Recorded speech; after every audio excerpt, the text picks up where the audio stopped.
Much attention in the AM forecast abundant rains for the archipelago after the passing of a tropical wave, which will affect the territory in the next 3 days. Heavy rains occur from very early hours, a situation that is ongoing due to the passage of a tropical wave through the Caribbean Sea. This was informed by Port Captain Marco Antonio Castillo. El día de hoy estamos recibiendo, digamos. Today we are receiving the passage of a tropical wave from the east, which is at the height of 90 degrees west. And let's say that this tropical wave is generating these heavy rains and winds, and as a result of this, the increase in the height of the waves. Due to the weather conditions, it is important that small boats and all the Maritime Guild be attentive and abide by all recommendations. La recomendación, como siempre, The recommendation, as always, from the port captaincy is to follow the guidelines that are issued through the Maritime Traffic Station. This in order to safeguard life at sea. Provided by the Maritime Authority. It should be noted that the tropical wave could be affecting the archipelago during the next 3 days. Se estima que durante los próximos 3 días It is estimated that during the next 3 days, approximately, the conditions will remain. We already have a downward trend, but we have another wave to the east that is positioned and can generate strong winds. But let's say that the amount of precipitation tends to go down a little. Lastly, it is noted that the strong rains that arose in the archipelago generated floods in different sectors of the island.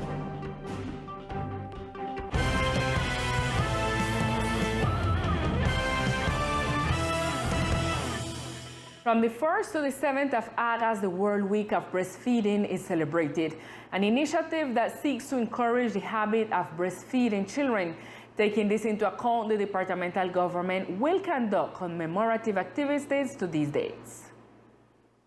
The World Alliance for Breastfeeding and the World Health Organization indicate that breast milk contains the necessary nutrients for optimal growth, reduces the risk of malnutrition, and reduces 1.5 to 5 times the risk of sudden infant death.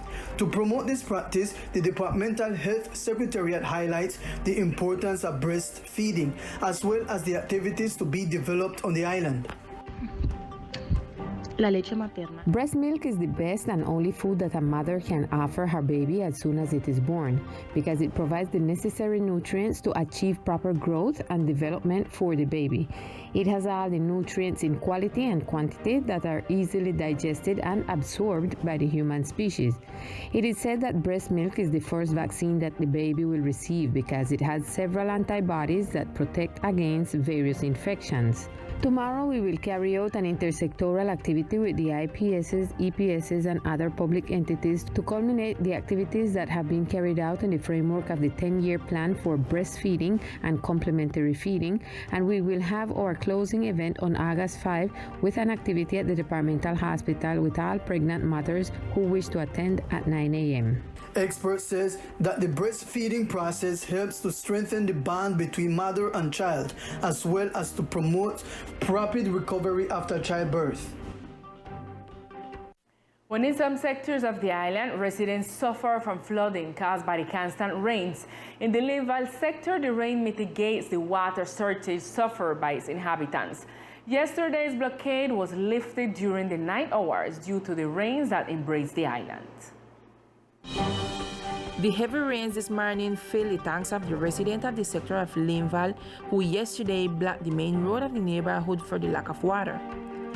Today, there is evidence of the lifting of the blockade thanks to the fact that they already have the previous liquid. In addition, the community clarifies that as of 11 a.m., they began to receive the water through the networks. Those of us who have small children need water for washing and cooking, and it seems that God remembered us and sent us a little bit of water, while at the same time the water from the aqueduct also started to be supplied to us. Residents and residents of Linval enjoy the water supply they have today. Pay close attention. If you are looking for a job, the National Learning Institute, SENA, is developing a micro-job fair. Regional Cena in San Andres is holding today in the community hall of Barrio Obrero a micro job fair aimed at those who are looking for new job opportunities in the archipelago. El día de hoy nos encontramos. Today we are meeting in the Barrio Obrero with the Interaseo company, which is dedicated to the final disposal of solid waste on our island. We would like to invite you today to come and join us and get to know the different vacancies we have. Vacancies for car washers, electromechanics, final disposal operators, mechanics A and C, and final disposal coordinator. Yes, there is work on our island. We invite you to come and join us tomorrow. We will be from 8 to 2 in the afternoon in the community hall of Orange Hill. The micro job fair will continue until 2 p.m. today. In other news, tomorrow at 7 p.m. at the Republic Bank, 4 books written by local writers will be presented about what happened on November 16, 2020 during the passage of Hurricane Iota in the department. In an activity led by Coralina, the National University, the Bank of the Republic, and other companies, recent literature on this history event in the archipelago will be presented.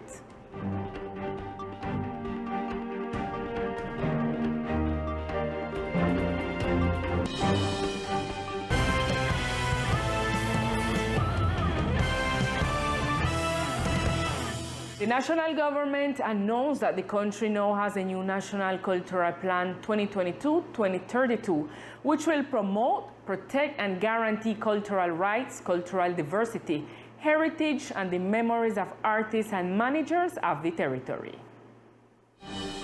This National Cultural Plan will be a roadmap and a fundamental update tool that will be implemented and that will guide those who have made up a cultural sector in Colombia for the next 10 years. It aims to strengthen, protect, and make visible the public policies of the cultural sector over the 10 next years, and thus be at the level of strategic planning of other national sectors such as education, justice, and health, which also have a tool National 10 Years Plan in each of their areas. More than 80,053 citizens participated in the diagnosis phase of the plan, and it should be noted that 3 interested groups participated in this strategic formulation of the plan: the National Culture Council, a mission of experts in Colombia cultural policies, a mission convened by the Minister of Culture, Angelica Mayolo Obregón, and the 3rd interested group was the Steering Committee of the Mincultura and its technical liaison, who worked hard since 2020. I quote, "It is a roadmap of strategic planning where the cultural sector wants to go, and we hope that these lines have been defined can generate a legal mechanism to develop them. There is the Council of the whole institutionality, because not only the Council has participated, people from more than 800 municipalities have also participated, where we have been working with them in personal, departmental, and capital city culture secretaries also proposed a document. So we have the whole country included, and we hope that this will be a very good line of work for the next 10 years, according to the Vice Minister of the Regional Development and Heritage, Jose Ignacio Argote. To consult this new plan, it is only necessary to access the website of the Ministry of Culture." And the Ministry of Health issued new guidelines for the healthcare providers to reduce the impact of monkeypox in Colombia. 20 cases of monkeypox have already been reported in the country. These guidelines are issued after the World Health Organization declared monkeypox as a public health emergency of the international importance. The guidelines are dictated in Circular Number 0033 of 2022, in which it was established that the EPS must establish care routes, define the providers that will serve as a reference center for the care of cases, strengthen the modalities of service delivery with strategies such as domestic service, mobile units, and provide telemedicine. Ministerio de Salud ha determinado emitir. The Ministry of Health has determined to issue a circular that contains the guidelines for both EPS and IPS on the process of detection and care of cases. What is sought in principle is the proper flow of information of both suspected and confirmed cases, and that we are all alert and make the decisions that need to be taken. This circular also calls for the implementation of 24/7 hotlines to provide guidelines to users regarding the monkeypox and to conduct teleguidance activities for probably and confirmed cases. In addition, they will have to coordinate provider networks for the timely sampling of patients. And now it's time for Sport News with Victor Fusalva. Hello,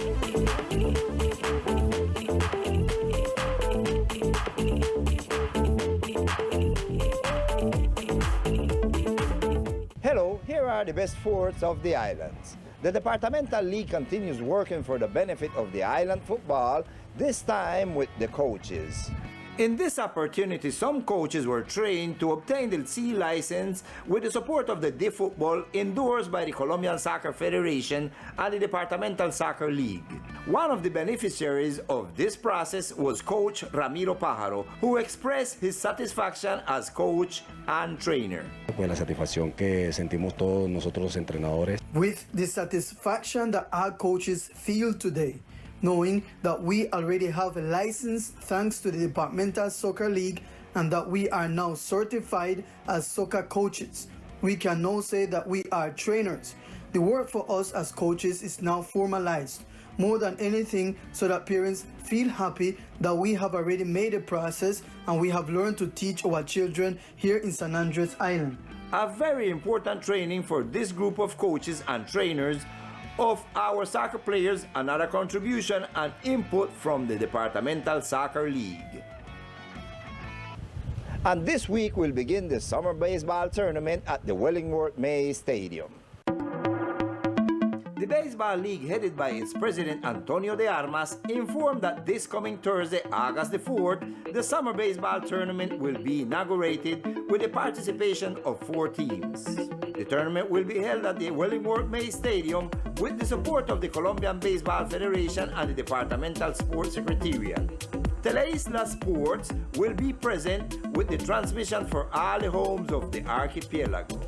No, what is coming up now, I believe, if God says so, Thursday we're supposed to start the tournament, what they call Torneo de Verano, with the participation of 4 teams. These teams are reinforced with professional players and strangers. This tournament is with the idea to better the level of our baseball, and we are approaching this moment to organize, to prepare the team that will be participating in the classification tournament for the Juegos Nacionales, and at the same time, these set of players will participate in the Juegos Nacionales. That's why we limit the age to 22 years and not to 23, that these players that participate this year, they will be able to participate in the Juegos Nacionales. Now they're playing a 6-game weekly. They play 1 game from 3 o'clock at Tuesday, Thursday 1 game, Saturday and Sunday 2 games, and Fiesta 2 games. Each team will have the reinforcement of 3 professional and foreign players, and the games will take place on Tuesdays and Thursdays from 3 p.m. Saturdays, Sundays, and holidays from 12 noon. This will be all in sports for the moment. I am Victor Fusalba, Teleislas News.